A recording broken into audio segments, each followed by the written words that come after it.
Nakilala na ang mga kandidatang magpapasiklaban para makoronahang Miss Manila 2015. Kabilang sa mga rumampa ang isang deaf-mute na candidate at ang apo ni 1969 Miss Universe Gloria Diaz. Makichika kay Lars Santiago. 28 nagagandahang Manilenya ang mahigpit na magkakalaban sa Miss Manila 2015. Ngayong hapon ay ipinakilala sila sa mga opisyal ng Manila City Hall sa pangunguna ni Mayor Joseph Erap Estrada. Isa-isang rumampa ang mga kandidata at ipinakilala ang kanilang sarili. I accept all challenges faced in front of me, and above all things, I never give up. Mr. Estrada, I would love to be the next Miss Manila.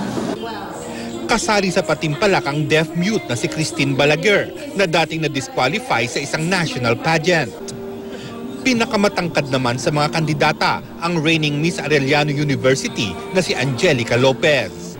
Ipinagmamalaki naman ni candidate number 16 Erica Diaz na galing siya sa angkan ng mga beauty queen dahil lola niya si 1969 Miss Universe Gloria Diaz.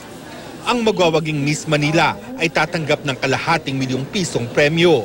Ngayon pa lang, may plano na ang ilang kandidata kung sakaling sila ang manalo ng malaking papremyong ito. To be honest, I actually came from a broken family, and I would want to use it as a chance for me and my brothers and sisters and my mom to be able to go back together.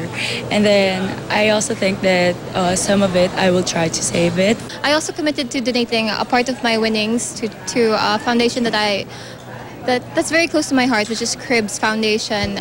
They take care of abandoned babies. They're so cute, little children without any parents, and I would love to donate part of my money to them because seeing these children, seeing them happy, it makes me so happy, and they need love. Gaganapin ang Miss Manila Grand Coronation Night sa June 24 sa PICC bilang highlight ng pagdiriwang ng Araw ng Maynila. Lars Santiago, updated sa Showbiz Happenings.